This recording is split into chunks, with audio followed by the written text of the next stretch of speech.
C'est un phénomène qui revient très souvent au devant de l'actualité. De nombreux travailleurs souffrent de burn-out, d'épuisement moral lié au stress dans le monde professionnel.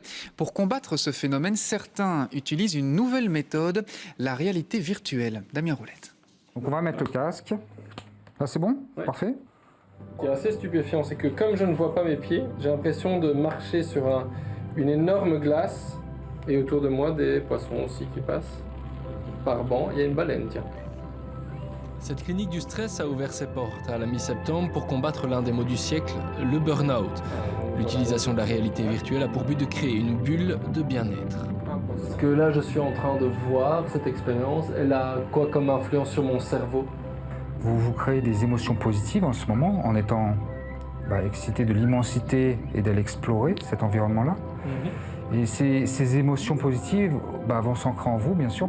Et donc je peux, quelque part, quand j'ai un coup de moins bien pendant la semaine, faire rejaillir cette émotion-là? Oui, lorsque vous penserez que ce soit à l'immensité de l'océan tel que vous le voyez là, automatiquement, même si vous êtes dans une situation un peu plus stressante, le corps de lui-même va s'apaiser aussi. L'utilisation de la réalité virtuelle a des côtés ludiques, de quoi peut-être sensibiliser des patients plutôt réticents à d'autres méthodes comme l'hypnose. La réalité virtuelle n'est toutefois pas la thérapie idéale pour tous les patients. Les épileptiques ne peuvent pas le faire comme les jeux vidéo, enfin ils ne peuvent pas aussi travailler dessus. Donc ça c'est vraiment important. Ensuite, si vous êtes trop nauséeux, vous avez rapidement ce qu'on appelle des vertiges, des problèmes d'oreille interne, donc des vertiges si la caméra bouge un petit peu trop dans votre monde. Là aussi ça va être un peu plus déconseillé. Une séance dure entre 15 et 30 minutes. L'un des premiers patients de cette clinique s'appelle Sébastien. Suite à des problèmes liés à son emploi, il a décidé d'aller voir un psychologue. Quand on est à l'extérieur de ce monde virtuel, rien qu'à y penser à ces images, vous redonne ce bien-être. Franchement, oui, c'est apaisant.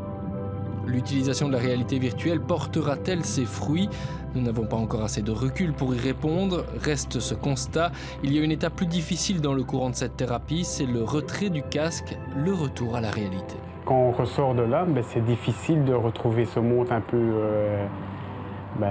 qu'on a au quotidien en fait. Et c'est vrai qu'au début, c'est pas évident de retirer ce casque. On n'a pas trop envie de le retirer, on a envie de le garder, mais bon, malheureusement, on ne peut pas le garder plus longtemps.